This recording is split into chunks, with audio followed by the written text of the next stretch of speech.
Et à 8h43, je suis sûr que vous êtes très heureux d'accueillir chez vous, dans votre téléviseur, Patrice Ramdan, qui a lu pour vous toutes les pages culturelles des journaux.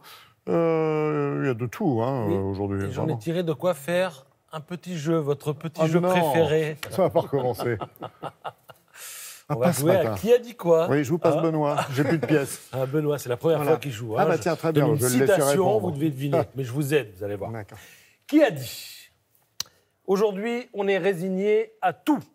Il y a de la corruption, ce n'est pas grave. Il se passe ceci ou cela, ce n'est pas grave non plus. Les gens trouvent des excuses à tout. Alors, c'est un comédien, écorché vif, révolté. Les Anglais l'adorent. Alors, c'est pas qu'ils aiment le comédien, c'est qu'ils ont beaucoup apprécié le sportif, le footballeur. Ça commence à venir. Comédien, footballeur. Ah non. Ah bah oui. Oui, Canto, voilà.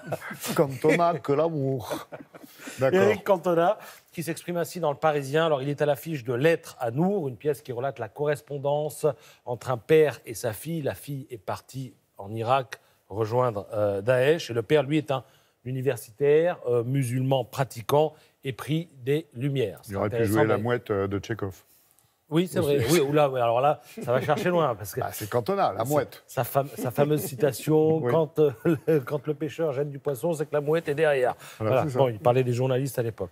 Il avait dit ça en anglais avec un accent à couper au couteau, c'était assez drôle. Bon, alors, en tout cas, là, il est au théâtre. Et alors, pour lui donner la réplique, eh bien, il y a tout simplement Nassima Bektaoui. Et le texte est signé Rachid Benzine.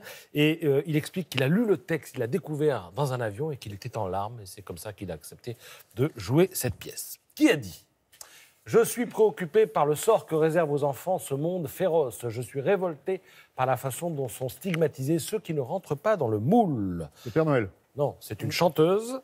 Elle sort un album qui s'intitule Effet miroir et en 3 lettres, commençant par un Z et terminant par un Z. Zazie ? Non, Zaz, pardon. Zaz. Ah, Zaz. 2-0. J'ai pas vu qu'il y avait un Z à la fin, je n'avais pas entendu.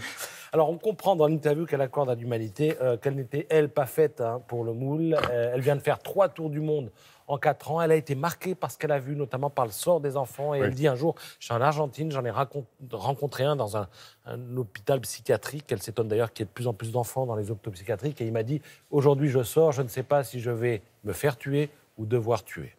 Voilà. À lire dans l'Humanité ce matin. Qui a dit ? La première fois que j'ai vu Jean d'Ormesson, je l'ai trouvé épouvantable, imbu de lui-même, parlant fort, croyant tout savoir. Je n'ai même pas le temps de finir. Il a déjà trouvé, c'est effectivement sa femme, celle qu'il connaît le mieux, Françoise d'Ormesson. Alors, elle parle de lui dans Paris Match. Elle dit « Il laisse un grand vide, un vide immense. Je continue à lui parler à voix haute. Je lui demande des conseils. Je n'ai rien touché de ses affaires. Et alors, dans son bureau, c'est très littéraire, c'est très beau. Il y a même le creux de son assise sur le canapé où il écrivait. Pour autant, dit-elle, je ne suis pas déprimée. Jean m'a transmis cette conviction que la vie est merveilleuse. » Elle se livre aussi sur le couple qu'elle formait avec Jean d'Ormesson, parce qu'il était très, très, très charmeur. Mais elle avait aussi, elle, sa vie. Pardon de dire ça, dit-elle à Match, mais je n'étais pas un pou. J'étais amusante, j'avais du succès. J'ai été amoureuse plusieurs fois, mais je n'ai aimé qu'un seul homme, Jean d'Ormesson. Formidable.